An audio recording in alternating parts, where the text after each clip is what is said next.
So, before we get to making the mold, I'll show you the head. This is the mold making off of. Let's see. Do something afterwards, but we're going to make probably at least 4, maybe 5 or 6 part piece mold, plaster mold.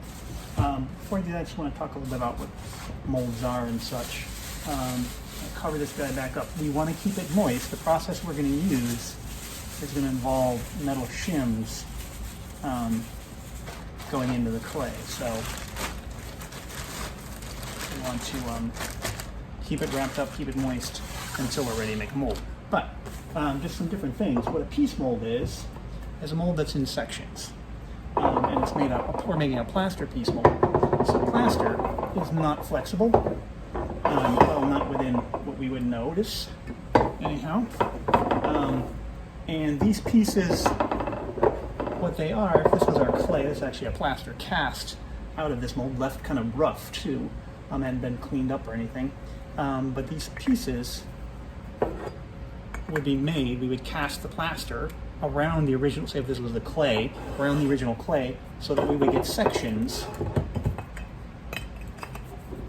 that go together, okay, that completely encase it. And then we would remove them off of that clay, and then reassemble them together. Now the important part to make about, let's just put 2 of these pieces together, especially when we get to the point where we're casting plaster back into it. If this was one piece, sometimes we want to make as few pieces as possible, which makes sense. Less parting lines, less work, less stuff to do. But if you've got something where you can't pull that out when it's one piece, because there's undercuts. If you think about a solo cup, the way it slides apart, it tapers out. So we can't have something where it will be locked in place. So if we have it in 2 parts, we want to make sure that each of those sections is able to pull out of that piece of mold. Anyway, that section of mold.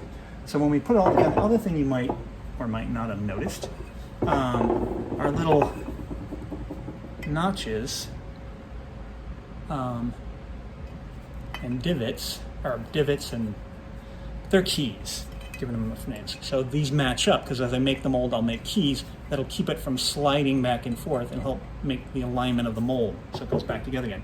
So we'll end up putting this whole thing back together again once we make a plaster mold off of the larger one. We'll assemble like that with a cavity, and we will go over any holes. This mold's had some taken a beating, like that one in the end, and seal it up and pour plaster into that, then break it apart. And we'll use a release agent along the edges, coat it with either petroleum jelly or a liquid soap on the surface of the inside of the mold, so the plaster and the plaster don't bond together. So this is a very simple, basic type of mold, plaster piece mold, that's very old as far as it's been around for a long time. There's actually another process called waste molds, where you make very few pieces, but you chip the mold away. But what's common, and we're not going to make these, I just want to show you, so you can see, this is a rubber silicone, urethane, that's flexible, that's used to make a mold, pieces of wax falling off. That's a 2-part mold, so you can get away with a lot more undercuts because it will give, and it's flexible. Anyway, but it also has keys, just like the plaster piece mold did. Help it line up. Sometimes they even you can buy little buttons to bond into. You're making rubber molds. This is a very small mold. Rubber mold, one of the reasons we're not using it for your guys' project is it's expensive. About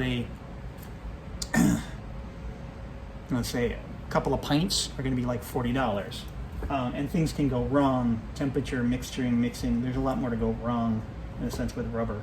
Now, a lot of times if you're buying rubber mold and you're trying to make, this is a small one anyway, you probably could have got away with making a block mold, practically did with this one part, because the head goes back in here, would be too flimsy, and you'll kind of combination, if you want to think about it that way, of a rubber mold, piece mold, and a plaster mold. The plaster mother mold gives it rigidity and So you're getting your undercuts. You won't be able to do all undercut. You still have to have sections and think about how it's going to come apart. But the rubber will be more flexible and forgiving, and you can use that to kind of, use that to get your detail, and then the mother mold is just used to kind of hold the piece together. It's a very thick plaster. It probably didn't need to be this heavy, but I get carried away. So those are one more. A latex rubber mold, such as this, kind of like what's called a glove mold. You can just peel it off of the thing that you're making. So it's a one-part mold that you kind of pop your part out, and that again has to be a very simple part, and it will fit and that will be propped up. You can pour plaster or whatever into it. Well, it has to be able to be released from the latex. Plaster works pretty well. Wax can work pretty well. Concrete versus latex molds. But again, we're going to be working with a plaster piece mold because it's relatively inexpensive to use plaster, and it's a good way to learn the whole process, right? So back with that later.